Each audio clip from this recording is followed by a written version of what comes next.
કદાચ આ વિષય ઉપર અમે ચર્ચા કરવા જઈએ તો મનીષભાઈની જેમ 2 કલાક થાય. મા બાપ દીકરીઓ ને શું ધ્યાન રાખવું જોઈએ.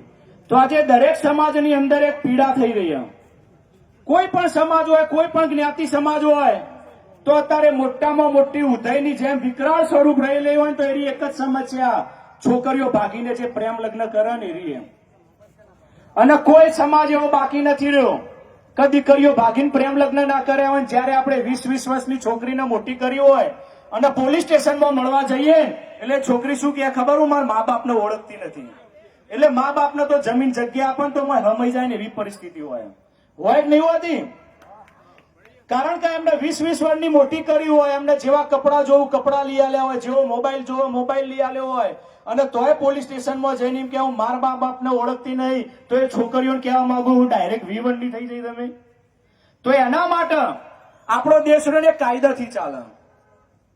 ગમે તેટલી આપણે આવી મિટિંગો કરીશું, અમે ખૂબ મિટિંગો કરી, 2015 થી જનજાગૃતિના કાર્યક્રમ કરીએ છીએ, પણ આપણો દેશ કાયદાથી ચાલે ને એટલે આજની યુવા પેઢી રહીને કાયદાનો દુરુપયોગ કરીને મા બાપ, સમાજ, ગણપતિ દાતા મારી મા અંબાની આબરૂના ધજાગરા ઉડાડી રહી.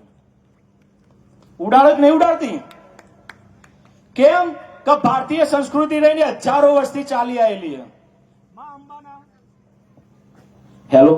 મા અંબાના ગરબા હજારો વર્ષથી ચાલતા આવો. જો આપણે એની આરાધના કરતા હોય, એક સ્ત્રીને આપણે રાણી લક્ષ્મીબાઈ ગણતા હોય અને શક્તિનું રૂપ ગણતા હોય, એ સ્ત્રી આજે ખરા બજાર ચોક વચ્ચી અને મા બાપને એવું કે હું મારા મા બાપને ઓળખતી નહીં ને આ પીડા મોટામાં મોટી આજે સમાજની અંદર.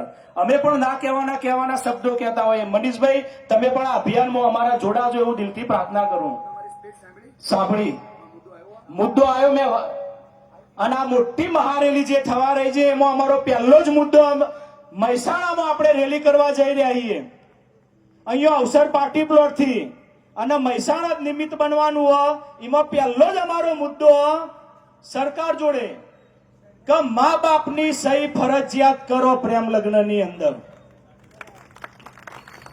છેવટે 30 વર્ષ સુધી મા બાપની સહી રાખો. કેમ કે 30 વર્ષની છોકરી મોટી થાય ને ત્યાં સુધી ખબર પડે કે છોકરો કેવો કે નહીં.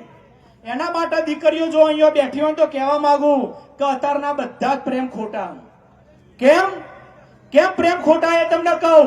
સલમાન ખાન જેવો છોકરો દેખાતો હોય એકદમ હેન્ડસમ, તો કદરૂપી છોકરી હોય, કાળી કાળી મેસ હોય, એનું મોઢું દોઢું ફરી ગયું એવી છોકરી અંગાથી પ્રેમ થયો? સાચું કહેજો ભાઈઓ, પ્રેમ થયો ને? અને કોઈ ઐશ્વર્યા રાય જેવી છોકરી દેખાતી હોય અને પેલો છોકરો હાવ કદરૂપો હોય ને ઓકલો હોય ને આઘો પાસો હોય ને મોઢા માખું ટોલ હોય તેવા છોકરા અંગાથી પ્રેમ થયો? આ પ્રેમ એ દેખા દેખી ના. એટલે આ દીકરીઓને કહેવા માંગુ કે આવા ખોટા પ્રેમમાં પડશો નહીં. સાચો પ્રેમ તો તમારા મા બાપે કર્યો. કેમ કે જયારે તમે તમારા મા બાપના હૃદયમાં હતા, અંદર ઉદરમાં, ત્યારે તમે કેવા જન્મવાના હતા ને એ દુનિયાને ખબર નથી, મા બાપને ખબર નથી કે તમે ઓધડા જન્મશો, અપંગ જન્મશો કે કદરૂપા જન્મશો. તોય તમારા મા બાપે 9 મહિના તમારા પેટમાં સિંચન કર્યું અને જમીન ઉપર અવતરણ કરાયું. એટલે તમારી મા સિવાય તમારે કોઈને પ્રેમ નહીં કર્યો. બીજા બધા તો નકલી પ્રેમ, તમારું રૂપ જોઈ પ્રેમ થઈ. પણ આ કાયદો બદલવાની જે જરૂરિયાત ઉભી થઈ એના વિશે ફરીથી મિટિંગ રાખશો દીકરીઓ જોડે તો મેં દીકરીઓ રોઈ જાય ને એવું પણ અમે વક્તવ્ય કહીએ. દીકરીઓ કયો આગળ કેવી રીતના છેતરાતી હોય તો અમે હજારો છોકરીઓને મળેલા એ આવી જે ભાગી જઈને તો એક ના છેતરાઈ એનું પણ અમે કહેતા હોઈએ. પણ આજે સમય ખૂબ ઓછો છે તો હું ખાલી મુદ્દાની વાત કરું. બીજો મુદ્દો અમારો એવો કે અત્યારે પેલા ભાઈબંધી હાચવવા માટે 20 વર્ષના ને 21 વર્ષના સાક્ષીઓમાં સહીઓ કરી આવું, નકલી સાક્ષીઓ બની સહીઓ કરી આવે. એટલે સરકાર જોડે અમારી બીજી માંગણી કે 40 વર્ષ સુધી તો મા બાપની 40 વર્ષથી વધુના સાક્ષીઓ રાખો.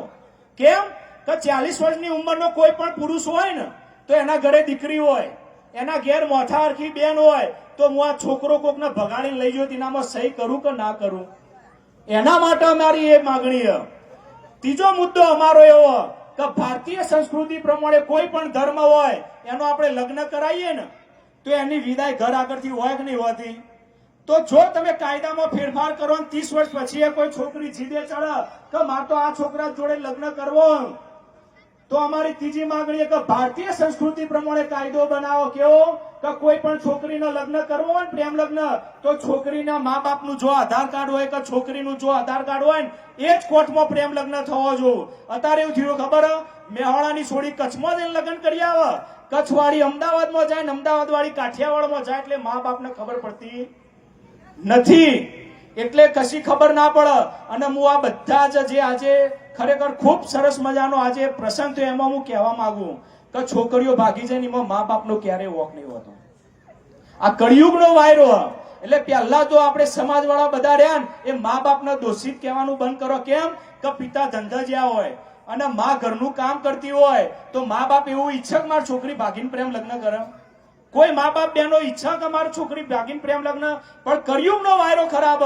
કોલેજની અંદર કોઈ એક છોકરી ખરાબ હોય ને તો બીજી 10 છોકરીઓ બગાડતી હોય. એટલે છોકરીઓને વિનંતી છે કે તમે તમારી ખરાબ બેનપણી હોય ને તો કાલથી જ ભાઈબંધીની તોડી દેજો. ત્રીજો મુદ્દો અમારો એવો, અત્યારે છોકરીઓ તો ભગાડીને લઈ જાય અને પછી એને સારું રાખવું 2 વર્ષ સુધી, પણ અત્યારે વારસાઈમાં એમનું નામ હોય. એટલે જમીનમાં લોન લેવી હોય ને ખેડૂતને તો લોન નહીં મળતી. દસ્તાવેજમાં એમનું નામ હોય ને જમીન કે બંગલો વેચવો હોય ને તો એમની સહી કર્યા વગર આપણે વેચતા નહીં. એટલે આ જે અસામાજિક તત્વો લઈને ભાગી ગયા હોય ને એ જમીનમાં ભાગ માગે. હવે પરા જેવું ગોમ હોય 10 કરોડનો વીઘો હોય તો 5 કરોડ તો એ લઈ જઈએ. તો 20 વર્ષની છોકરી આપણે મોટી કરી રોતા રોએ હાલવાની, આપણું કશું જ નહીં. તો ખરેખર જે ભારતીય સંસ્કૃતિ મા બાપનું કોઈ નહીં. બીજો અમારો એક મુદ્દો, કોઈ છોકરીએ જીદ પકડી અને છોકરી એવું કહેતી હોય કે મન તો આ છોકરો જ ગમન, માર તો આર્યો પ્રેમી, તો તારો અસલ પ્રેમી હોય ને તો અમે સરકાર જોડે એવો કાયદો બનાવવા માંગીએ કે તારી મા બાપે તને 20 વર્ષની મોટી કરીને એને એમને જોર આવ્યું નહીં. 10 લાખ રૂપિયાની એફડીએ છોકરો મા બાપના નામે કરાવે ને તો જ તારો પ્રેમ લગ્ન માન્ય થઈને, એવો અમારી એક માગણી છે.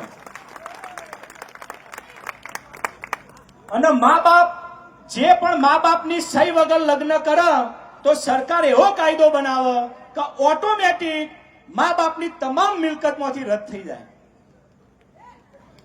કેમ કે અમે હજારો છોકરીઓને મળ્યા, મા